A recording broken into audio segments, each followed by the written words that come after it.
जय गौ माता, वंदे मातरम। साथियों, मैं डॉक्टर वी के भारद्वाज ज्योतिर्मय गुमरी संस्थान में आपका हार्दिक स्वागत करता हूं। मित्रों, आज हम जिस बीमारी के बारे में बात करने जा रहे हैं, इस बीमारी से न जाने कितने लोग पीड़ित हैं। इस बीमारी के कारण बहुत सारे रिश्ते टूट रहे हैं। इसके कारण लोग डिप्रेशन में हैं, मानसिक रोगों के शिकार हो रहे हैं। जी हाँ मित्रों, आज हम एक सेंसिटिव विषय पर बात करने जा रहे हैं। नपुंसकता, इम्पोटेंसी, इरेक्टाइल डिसफंक्शनिंग। मित्रों, लिंग के अंदर तनाव की कमी होना। मित्रों, इंटरकोर्स के दौरान अगर लिंग में तनाव की कमी होती है और इंटरकोर्स से पहले अगर तनाव की कमी हो जाती है तो उसे इरेक्टाइल डिसफंक्शनिंग कहते हैं। मित्रों, आज हमारे देश में 10 से 15% लोगों को ये दिक्कत है। आज हमारे देश में ये दिक्कत, इसके साथ और भी जो सेक्स संबंधित डिसऑर्डर हैं वो बढ़ते जा रहे हैं। इसका प्रमुख कारण है लापरवाही और ध्यान न देना। आज हमारे देश में जो पुरुष वर्ग है, इस तरह की दिक्कत होने पर डरता है, झिझकता है और खुल के बात नहीं कर पाता है और इसकी चिकित्सा समय पर नहीं करवा पाता है। अगर इसकी चिकित्सा समय पर की जाए तो 100% ठीक किया जा सकता है और बहुत ही जल्द ठीक हो जाता है। मित्रों, किस तरह से आपको पता चलेगा कि आपको ये दिक्कत है? सबसे पहले मित्रों, इरेक्टाइल डिसफंक्शनिंग का जो रहता है कि सबसे पहले आपको अपना जो परफॉर्मेंस टाइम है, आपको अगर उसमें कमी आती है, जो आपको परफॉर्मेंस टाइम है इंटरकोर्स के दौरान, अगर उसमें कमी आती है तो आपको ये दिक्कत है और इसके साथ शीघ्र प्रजनन की समस्या भी होती है। आइए जानते हैं मित्रों, इसके क्या कारण हैं और किस तरह से ठीक किया जा सकता है और पंचगव्य में इसका किस तरह से ट्रीटमेंट है। साथियों, इस बीमारी का जो प्रमुख कारण है वो है गलत खान पान। अगर हमारा भोजन गलत है तो हमारे शरीर में जो धातु बनने की प्रक्रिया है, शरीर के अंदर रस, रक्त, मांस, मेद, अस्थि, मज्जा और वीर्य का निर्माण होता है। सप्त धातुओं का निर्माण होता है। अगर भोजन गलत है तो धातुओं का निर्माण बाधित रहेगा, तो ये दिक्कत आपको हो सकती है। अगला कारण है मित्रों, शुरुआती स्टेज में क्या होता है, प्राइमरी स्टेज में पेशेंट बिना किसी चिकित्सक की सलाह से कुछ हानिकारक केमिकल का सेवन करता है, जैसे सिल्डेनाफिल, टोडलाफिल, वार्डेनाफिल और एक इंजेक्शन भी आता है पेपेरिन करके एक इंजेक्शन भी आता है। ये मार्केट में आसानी से मिल जाती है मेडिसिन और इंजेक्शन। ये बहुत ही हानिकारक है। इनका प्रयोग से धीरे धीरे बॉडी खोखली हो जाती है और ये बीमारी कभी ठीक नहीं हो सकती। ऐसी स्थिति में पहुंच जाती है और वीर्य नष्ट हो जाता है। अगला कारण है मित्रों, पित्त का कुपित होना, रक्तपित्त। अगर रक्त में गर्मी बढ़ी हुई है, पित्त बढ़ा हुआ है, तो ये दिक्कत हो सकती है, जिससे सारे शुक्राणु जो वीर्य है नष्ट हो जाएगा।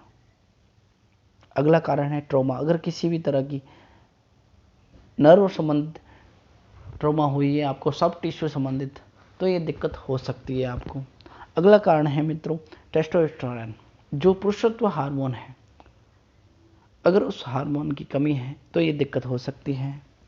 उसके बाद में कम नींद के कारण भी ये होता है।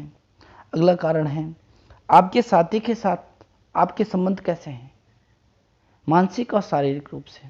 अगर वो संबंध सही नहीं है तो ये दिक्कत होगी। कुछ रोग भी है मित्रों, जैसे पार्किंसन हो गया, एनीमिया, थायराइड और डिप्रेशन।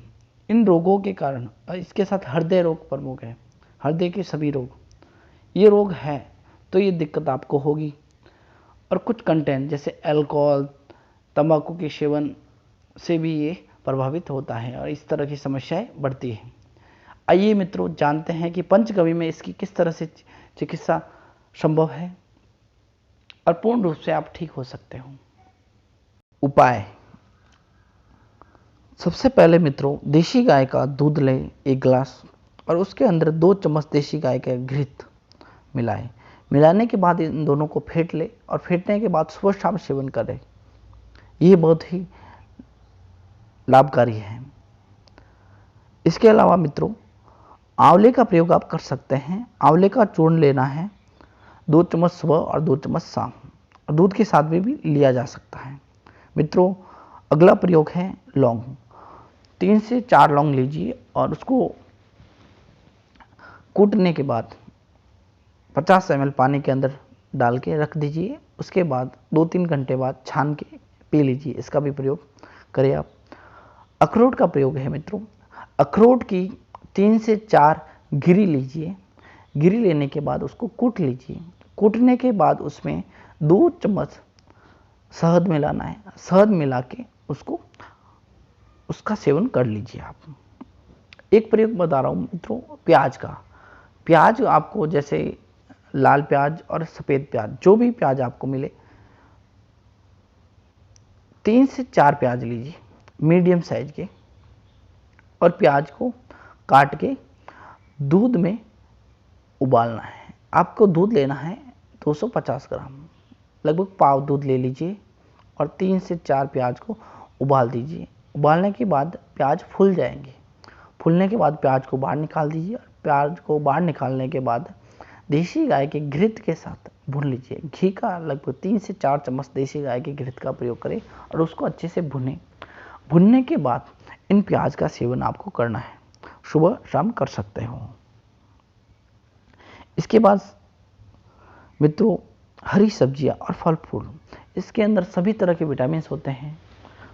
आपको आयरन की कमी भी होती है तो डॉक्टर आपको फॉलिक एसिड और अन्य टैबलेट और केमिकल्स देते हैं। उससे बेटर है आप ज़्यादा से ज़्यादा साग सब्जी और फल फ्रूट का सेवन करें। इसके अंदर सभी तरह के फल फ्रूट का प्रयोग करें और सभी तरह की सब्जियों का प्रयोग करें। इसके अंदर नाइट्रिक ऑक्साइड होता है। नाइट्रिक ऑक्साइड के कारण रक्त का फ्लो अच्छा रहता है, मांसपेशियों को मजबूती मिलती है, और पालक भी आप सेवन करें, विशेष आयरन की कमी को पूरा करेगा। अब मित्रों, हम बात करते हैं पंचगव्य औषधियों के बारे में। पंचगव्य औषधियों के अंदर सबसे पहले है मूलाधार अर्क। हमारे संस्थान का जो मूलाधार अर्क है, उसके अद्भुत रिजल्ट हैं इस रोग में। अब उसका अवश्य सेवन करें, कुछ ही महीनों में पूर्णतया ठीक हो जाएंगे। इसके साथ मूलाधार चूर्ण, आरोग्य वीर्य चूर्ण